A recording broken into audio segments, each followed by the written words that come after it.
Hi అండి, అందరికీ నమస్కారం. ఈరోజు మనం ఒక మంచి కథ చెప్పుకుందాం. మీకు నచ్చినట్టయితే ప్లీజ్ ఒక లైక్ అనేది ఇవ్వండి. అలాగే మా ఛానల్ని సబ్స్క్రైబ్ చేసుకోండి.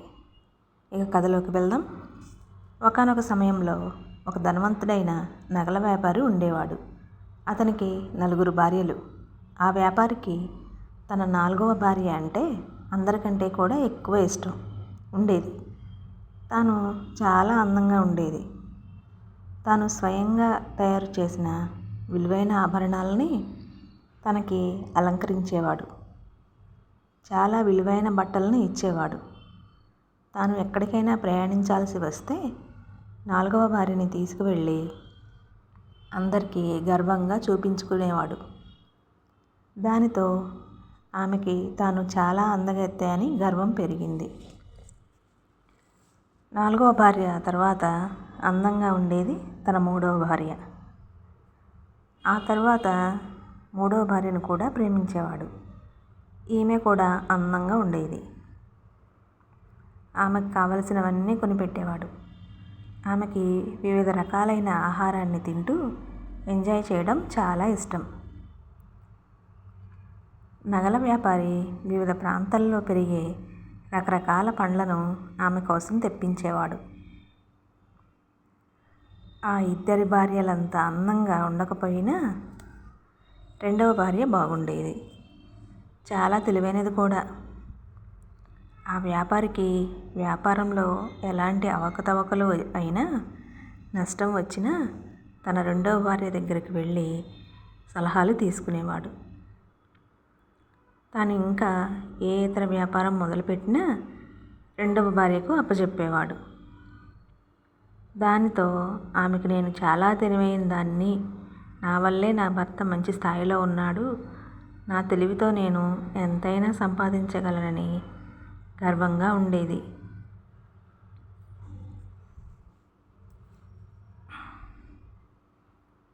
ఇక మొదటి భార్య ఆమె అంత అందంగా ఉండదు, కానీ మంచి మనసు, అణుకువ, ఎదుటివారిని అర్థం చేసుకోవడంలో ఆమె తర్వాతే ఎవరైనా.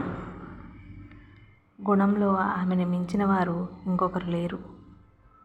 కానీ ఆ వ్యాపారి ఎప్పుడైతే వేరే వారిని వివాహం చేసుకున్నాడో అప్పటి నుండి మొదటి భార్యని పట్టించుకోవడం మానేశాడు. మంచి బట్టలు ఇచ్చేవాడు కాదు. భోజనం కూడా పెట్టేవారు కాదు. తనని ఎక్కడికి తీసుకువెళ్ళేవాడు కాదు. ఆమె ఆ వ్యాపారి ప్రేమ కోసం చాలా తప్పించేది, కానీ ఆ వ్యాపారి అసలు ఆమెను పట్టించుకోలేదు.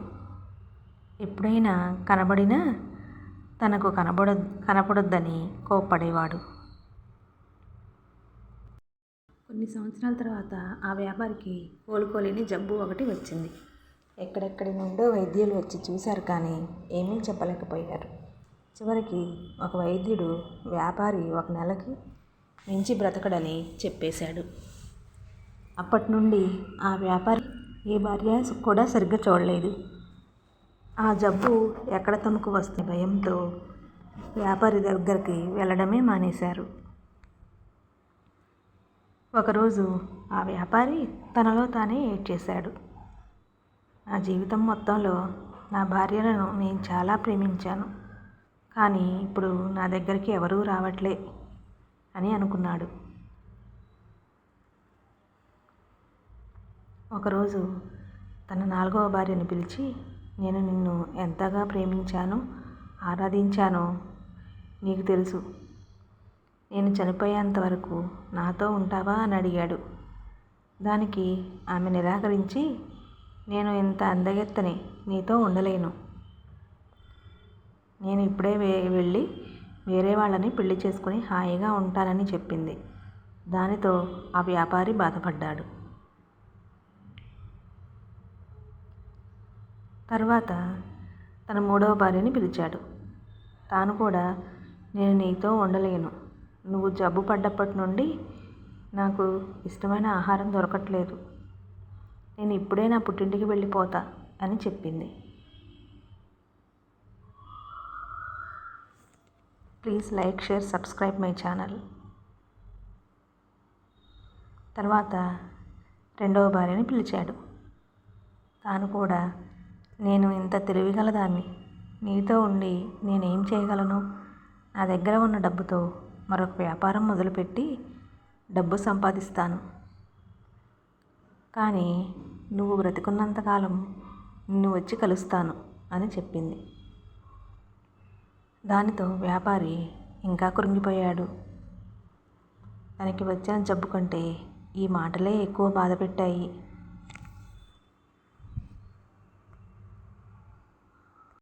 అంతలో ఒక ఆమె తన గదిలోకి వచ్చి, నేను మీ ముందుకి రావచ్చా అని అడిగింది.